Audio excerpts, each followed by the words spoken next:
एको देवः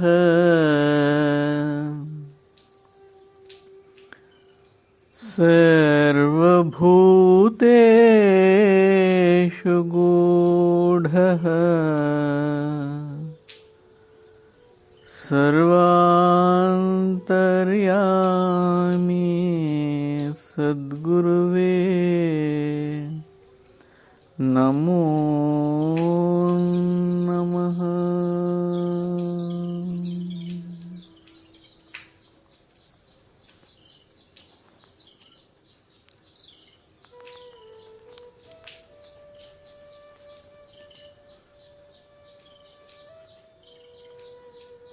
ಎಲ್ಲ ಕಡೆ ಗೂಢವಾಗಿ ಅಡಗಿರ್ತಕ್ಕಂಥ, ಎಲ್ಲದರಲ್ಲಿಯೂ ಗೂಢವಾಗಿ ಅಡಗಿರ್ತಕ್ಕಂಥ ಅನೇಕವಲ್ಲದೆ ಏಕಮಾತ್ರವಾದ ದೈವವು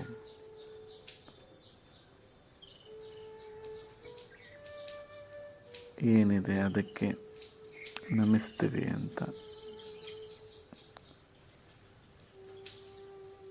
ಅಂತಹ ಸದ್ಗುರುಮೂರ್ತಿಯನ್ನು, ಸರ್ವಾಂತರ್ಯಾಮಿಯಾಗಿರ್ತಕ್ಕಂಥ ಸದ್ಗುರುಮೂರ್ತಿಯನ್ನು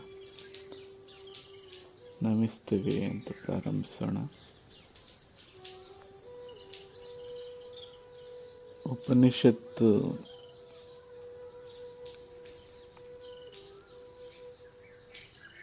ಯಾವುದೇ ಉಪನಿಷತ್ತನ್ನು ಪ್ರಾರಂಭ ಮಾಡಬೇಕಾದ್ರೆ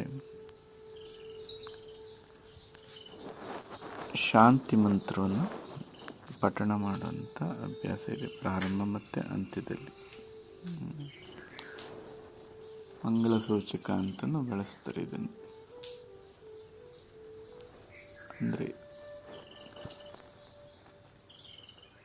ಎಲ್ಲ ಕಡೆ ಶಾಂತಿ ನೆಲೆಸಲಿ, ಶಾಂತಿಯಿಂದ ಪ್ರಾರಂಭವಾಗಲಿ, ಆ ಶಾಂತಿ ಹಾಗೆ ಸ್ಥಿರವಾಗಿರಲಿ ಮತ್ತು ಶಾಂತಿಯಲ್ಲಿ ಶಾಂತಿಯಿಂದ ಕೊನೆಗೊಳ್ಳಿ ಅನ್ನೋಂಥ ಭಾವದಿಂದ ಉಪನಿಷತ್ತು ಪ್ರಾರಂಭ ಮತ್ತು ಅಂತ್ಯದಲ್ಲಿ ಶಾಂತಿ ಮಂತ್ರವನ್ನು ಪಠಣ ಮಾಡುವಂಥ ರೂಢಿ ಇದೆ. ಇಂದು ಈಶಾವಾಸ್ಯ ಉಪನಿಷತ್ನ 5ನೇ ಶ್ಲೋಕವನ್ನು ನೋಡಲಿದ್ದೇವೆ.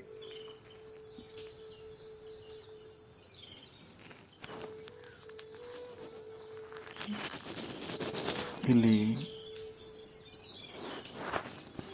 ಬಹಳ ಸೂಕ್ಷ್ಮತೆ ಇದೆ.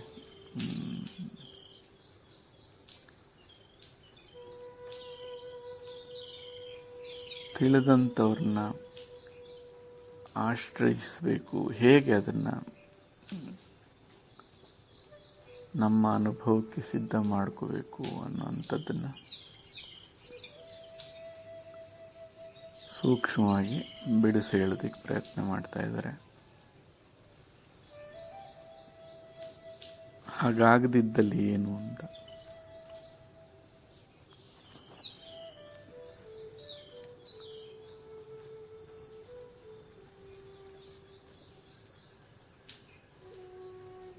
ಇಲ್ಲಿ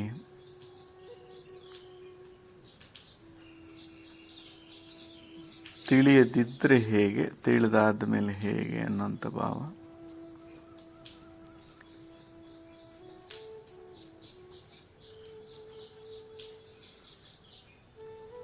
ತಿಳಿದಾದ ಮೇಲೆ ತಿಳಿದಿದ್ದಗೂ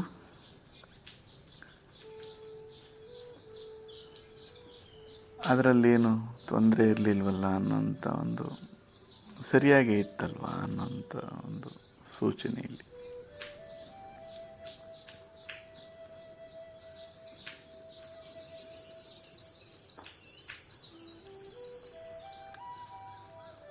ತಿಳ್ಕೊಳ್ಳೋದಕ್ಕೆ ತಿಳಿದಂಥವರ ಸಹವಾಸ ಬೇಕು. ಜೀವಂತ ಗುರು ಅಂತ ಏನು ಕರಿತೀವಿ ಅದರ ಮಹತ್ವವನ್ನು, ಹಾಗೆ ಇರುವವರ ಸಾಂಗತ್ಯ ಎಷ್ಟು ಅಗತ್ಯ ಇದೆ ಅನ್ನೋಂಥರ ಮಹತ್ವವನ್ನು ಇದು ಸಾರ್ತಾ ಹೋಗ್ತದೆ.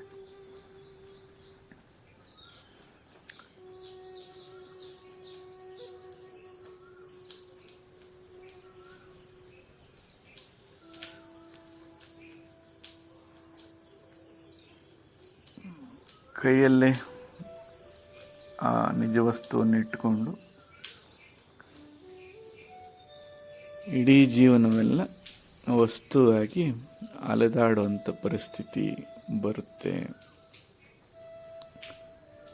ಹಾಗೆ ಕಳೆದೋಗುತ್ತೆ ಜೀವನ ಅನ್ನೋಂಥ ಸೌಜ್ಞೆಯನ್ನು ಇದರಲ್ಲಿ ಕೊಡ್ತಾ ಇದ್ದಾರೆ. ಅದರಿಂದ ತಿಳಿದಂಥವರ ಸಹವಾಸ, ಅವ್ರ ಜೊತೆಯಲ್ಲಿರುವಂಥದ್ದು ಭಾಳ ಅಗತ್ಯ. ಅದನ್ನು ಈ ಶ್ಲೋಕದಲ್ಲಿ ನಾವು ಗ್ರಹಿಸಬೇಕು.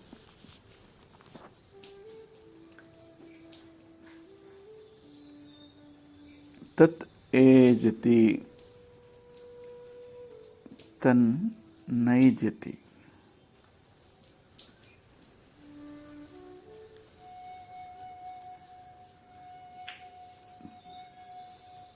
ತಿಳಿದೇ ಇದ್ದಾಗ ಏನಿದು ಬಹಳ ಅಲುಗಾಡ್ತಾ ಇದೆಯಲ್ಲ, ಇದು ಕದಲ್ತಾ ಇದೆಯಲ್ಲ, ಎಷ್ಟು ಅಸ್ಥಿರತೆ ಇದೆಯಲ್ಲ ಅನ್ನೋಂಥ ಆಭಾಸಗ್ರಹಣೆ.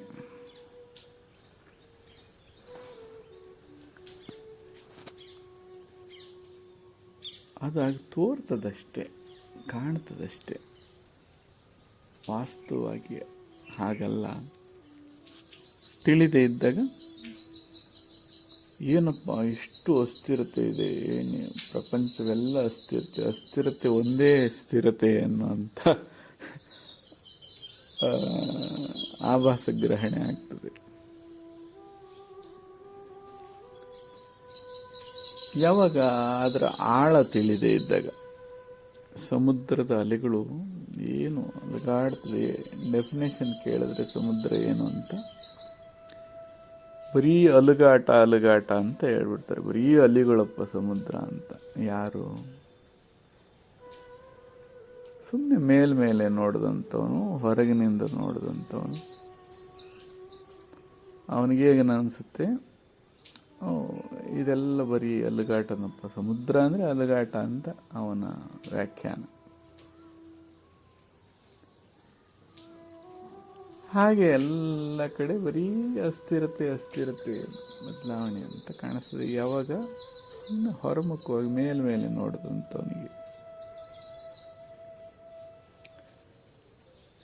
ತನ್ನ ನೈಜತಿ ಎಷ್ಟು ಸ್ಥಿರವಾಗಿದೆ ಅನ್ನೋಂಥದ್ದು ಯಾರಿಗೆ ಗೊತ್ತಾಗುತ್ತೆ? ಸಮುದ್ರದ ಆಳಕ್ಕೆ ಹೋದವರಿಗೆ. ಅದೆಂಥ ಗಾಢ ಶಾಂತತೆ, ಅದೆಂಥ ಅಸ್ಥಿರತೆ. ಓಹೋ, ಯಾವ ಚಲನೆ ಇಲ್ಲ, ಅಷ್ಟು ಶಾಂತತೆ ಯಾವಾಗ ಆಳಕ್ಕೆ ಹೋದಾಗ.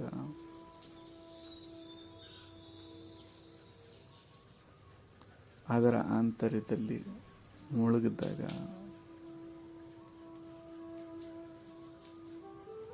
ಎಷ್ಟು ಆಳವಾಗಿ ಅದನ್ನು ನೋಡಿದ್ರು ಆಗ ಅದು ಎಷ್ಟು ಅಚಲವಾಗಿದೆ ಅನ್ನೋಂಥದ್ದು ಗ್ರಹಣೆಗೆ ಬರ್ತದೆ.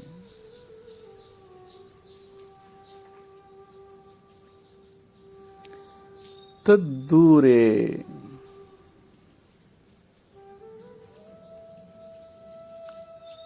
ತಿಳಿದೆ ಹುಡುಕ್ಲಿಕ್ಕೆ ಪ್ರಾರಂಭ ಮಾಡಿದ್ರೆ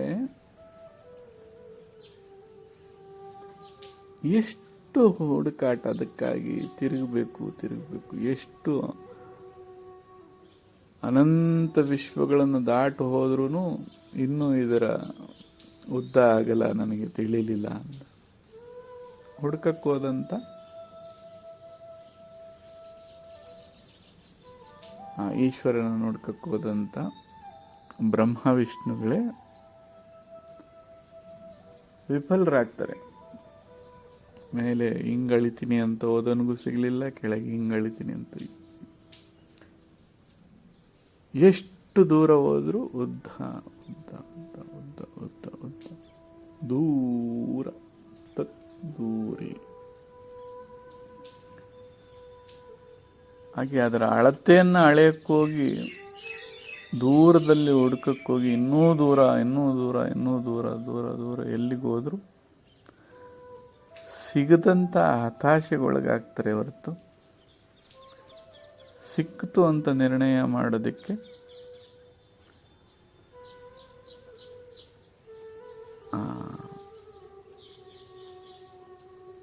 ಈಶ್ವರ ಇಟ್ಟಂಥ ಸಮಸ್ಯೆ ಅಥವಾ ಪರೀಕ್ಷೆಯಲ್ಲಿ ಬ್ರಹ್ಮ ವಿಷ್ಣುಗಳೇನೆ ವಿಫಲರಾದರು ಅಂತ, ಮಹಾತ್ಮರುಗಳೇ ವಿಫಲರಾದರು ಅಂತ.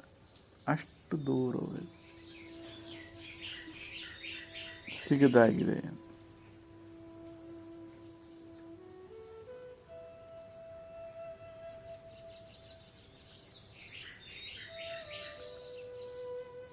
ತದ್ವಂತಿಕೆ ತಿಳ್ಕೊಂಡ್ರೆ ಎಷ್ಟು ಹತ್ತಿರದಲ್ಲಿದೆ ಅಂದರೆ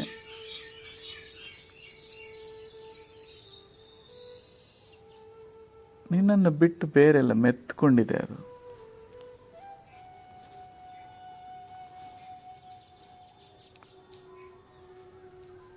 ಬೇರೆ ಆಗಿದ್ದಿದ್ರೆ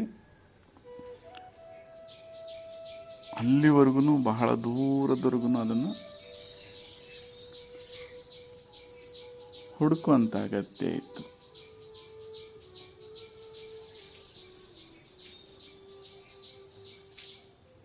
ಆಕಾಶದ ಥರ ಸರ್ವವ್ಯಾಪಿಯಾಗಿರುವಾಗ, ಎಲ್ಲ ಕಡೆ ಇರುವಾಗ, ಈಗ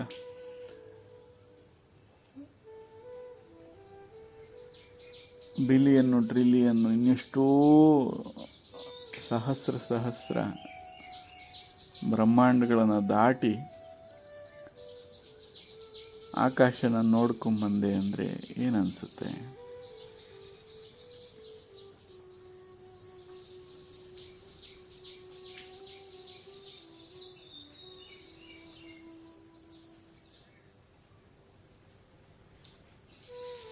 ಏನಪ್ಪ, ಇಲ್ಲೇ ಇರೋದನ್ನು ಬಿಟ್ಟು ಇಷ್ಟು ದೂರ ಹೋಗಿದ್ನ ಅದನ್ನು ನೋಡೋದಕ್ಕೆ.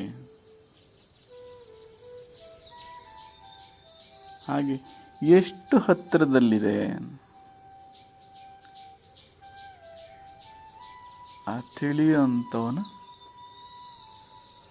ಬಿಟ್ಟು ಬೇರೆ ಆಗಿಲ್ಲ, ಅವನಿಗೆ ಮೆತ್ಕೊಂಡೇ ಇದೆ.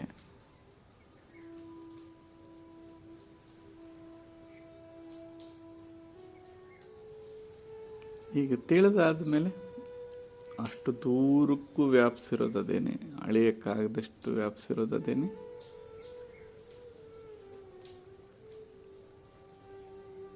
ಇಲ್ಲಿ ಒಳಗಿರೋಂಥದ್ದು ಮುಂದಿನ ಶ್ಲೋಕದಲ್ಲಿ ಬರ್ತದೆ. ತತ್ ಅಂತರಸ್ಯ,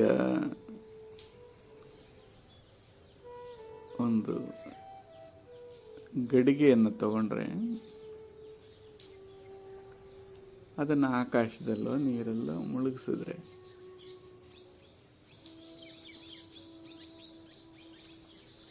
ಗಡಿಗೆ ಒಳಗಡೆ ಆಕಾಶ, ಗಡಿಗೆ ಹೊರಗಡೆ ಆಕಾಶ.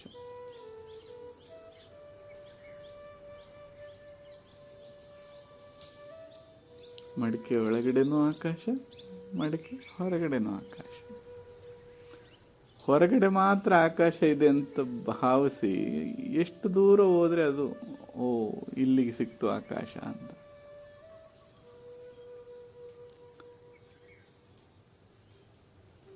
ಹಾಗೆ ಶರೀರಧಾರಿಯಾಗಿರ್ತಕ್ಕಂಥ ಈ ಜೀವನ ಗಡಿಗೆ ಇದು, ಅದ್ರ ಒಳಗಡೆನೂ ತತ್ ಅದು ಇದೆ, ಹೊರಗಡೆನೂ ಆ ತತ್ ಇದೆ.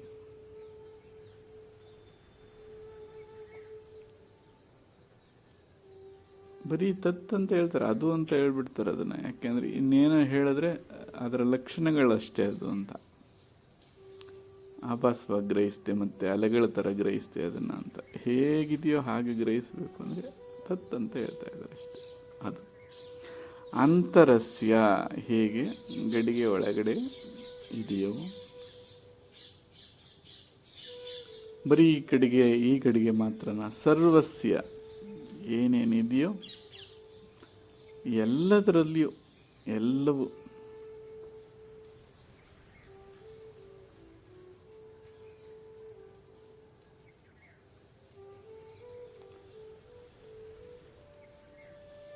ತದು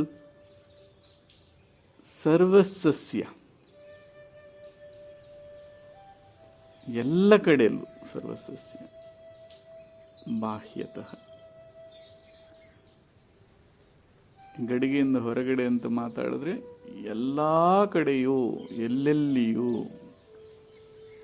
ಸೂಜಿ ಜಾಗ ಕುಚ್ಚೋದಕ್ಕೂ ಜಾಗ ಇಲ್ಲದ ಅಷ್ಟು ಕಡೆ, ಎಲ್ಲ ಕಡೆ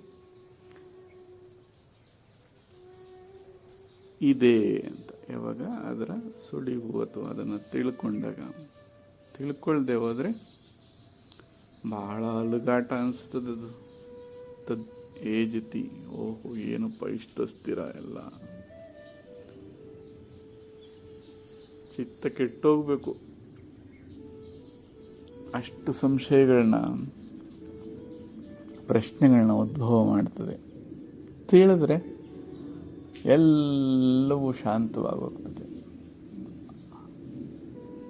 ಅಲುಗಾಟವೇ ಇಲ್ಲದಂಥ, ಅಚಲವಾಗಿರೋಂಥ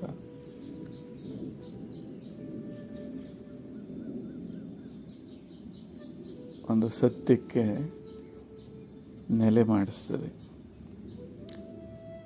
ಇಲ್ಲ ತದ್ದೂರೇ, ಇನ್ನು ಸಿಗದಷ್ಟು ದೂರ ಇಟ್ಟುಬಿಡ್ತದೆ ಅದನ್ನು.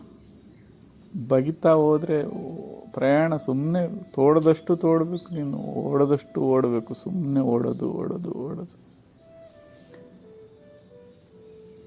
ತಿಳಿಸ್ಕೊಡೋ ಅಂಥವ್ರ, ಸೂಚನೆ ಮಾಡೋ ಅಂಥವರ ಜೊತೆಲಿದ್ದರೆ ತದ್ವಂತಿಕೆ ಇನ್ನು ಇದರಷ್ಟು ಹತ್ತಿರ ಇಲ್ಲ. ಇದೆ ಅಂತ ತಿಳಿಸ್ಕೊಡೋರು ಬೇಕಷ್ಟೆ. ಹಾಗೆ ತದ್ ಅಂತರಸ್ಯ ಸರ್ವಸ್ಯ ತದು ಸರ್ವಸ್ಯ ಬಾಹ್ಯತಃ. ಹೀಗೆ ಕನಕರು ಈ ಗುಟ್ಟು ತಿಳಿದು ಬಂದ್ಬಿಟ್ಟಾಗ ಏನು ಹೇಳ್ತಾರೆ?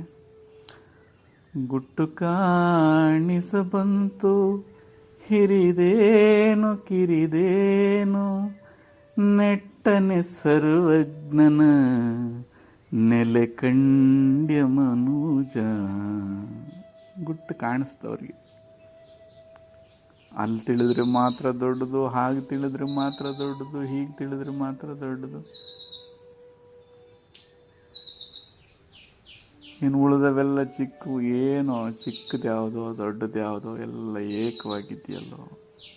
ಗುಟ್ಟು ಕಾಣಿಸಬಂತು ಹಿರಿದೇನು ಕಿರಿದೇನು, ನೆಟ್ಟನೆ ಸರ್ವಜ್ಞ, ಎಲ್ಲ ಕಡೆ ಇರುವಂಥ ಗೂಢವಾಗಿ ಕಾಣ್ದಂಗೆ ತುಂಬಿರುವಂಥ ಸರ್ವಜ್ಞನ. ಅದು ನೆನೆ ಅಂತ ತಪ್ಪಾಗಿ ತಿಳ್ಕೊಂಬಿಟ್ಟಿದ್ರೆ, ನೆಲೆ ಹೇಗೆ ವಾಸ ಇದೆ, ವಾಸವಾಗಿದೆ, ನೆಲೆ ಕಂಡ್ಯ ಮನುಜ. ಹಾಗೆ ಆ ನೆಲೆಯನ್ನು ಕಂಡ್ರೆ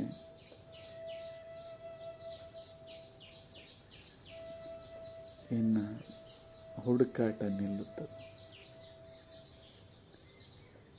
ಆಧ್ಯಾತ್ಮಿಕ ಸಾಧನೆಯಲ್ಲಿ ಉನ್ನತವಾದಂಥ ಫಲಿತಾಂಶ ಏನು ಅಂದರೆ ಈ ಹುಡುಕಾಟದ ಕೊನೆ.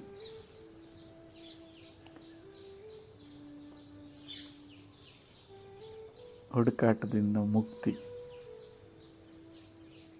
ಈಗ ಇನ್ನೆಲ್ಲೋ ಇಲ್ಲ, ಏನಂತಾರೆ ಅದನ್ನು? ಸರ್ವಸ್ಯ ಸರ್ವಸ್ಯ ಅಂತರಸ್ಯ ಬಾಹ್ಯದ. ಒಳಗು ಹೊರಗು ಎಲ್ಲದರಲ್ಲಿಯೂ ಎಲ್ಲ ಕಡೆ ಅದನ್ನೇ ಇರಬೇಕಾದ್ರೆ ಇನ್ನು ದಣದು ಹುಡುಕುವಂಥದ್ದೇನಿದೆ, ಎಲ್ಲೆಲ್ಲೋ ಹೋಗಿ ಅಲಿಯುವಂಥದ್ದೇನಿದೆ. ಹಾಗಾಗಿ ಅದನ್ನು ಅರ್ಥಂಥವ್ರ ಜೊತೆಯಲ್ಲಿ ಅದನ್ನು ಅರ್ಥಕೋಬೇಕು ಅನ್ನೋವಂಥ ಮಹಿಮೆಯನ್ನು, ಆ ಗುಟ್ಟನ್ನು ಇದನ್ನು ಪ್ರಸ್ತಾಪ ಮಾಡಿದ್ದಾರೆ. ಹಾಗಾಗಿ ಜೀವನದಲ್ಲಿ ಆ ಜೀವಂತ ಗುರುವಿನ ಸಾನ್ನಿಧ್ಯ ಎಷ್ಟು ದೊಡ್ಡದು ಅನ್ನೋದನ್ನು ಪ್ರಸ್ತಾಪ ಮಾಡಿ ಗ್ರಹಿಸಲಿ ಅಂತ ಇದನ್ನು ಹೇಳಿದ್ದಾರೆ.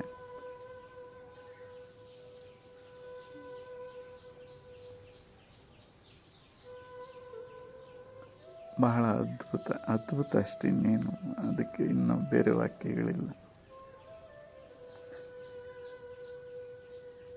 ಹಾಗೆ ದಣಿದೆ ಇರುವಲ್ಲಿಯೇ ಅದನ್ನು ಸರ್ವರು ಆಸ್ಲಾದಿಸ್ರಿ, ಅನುಭವಿಸ್ರಿ, ಅರ್ಥಕೊಂಡು ಬದುಕಿ ಶತಸ್ಸಮ ಪೂರ್ಣಾಯಸ್ಸುಗಳಾಗಿ ಅದನ್ನು ಅನುಭವಿಸ್ತಾ ಆನಂದವಾಗಿ ಶಾಂತರಾಗಿ ಸಮಚಿತ್ತರಾಗಿ ಬದುಕಲಿ ಅನ್ನೊಂದು ಆಶಯದಿಂದ ಇದನ್ನು ಪ್ರಸ್ತಾಪ ಮಾಡಿದ್ದಾರೆ. ಬಹಳ ಸಂತೋಷ. ಶುಭಂಭವತ್ತು, ಒಳ್ಳೆಯದಾಗಲಿ. ಇನ್ನು ಮುಂದಿನ ಶ್ಲೋಕವನ್ನು ಮುಂದೆ ನೋಡೋಣ.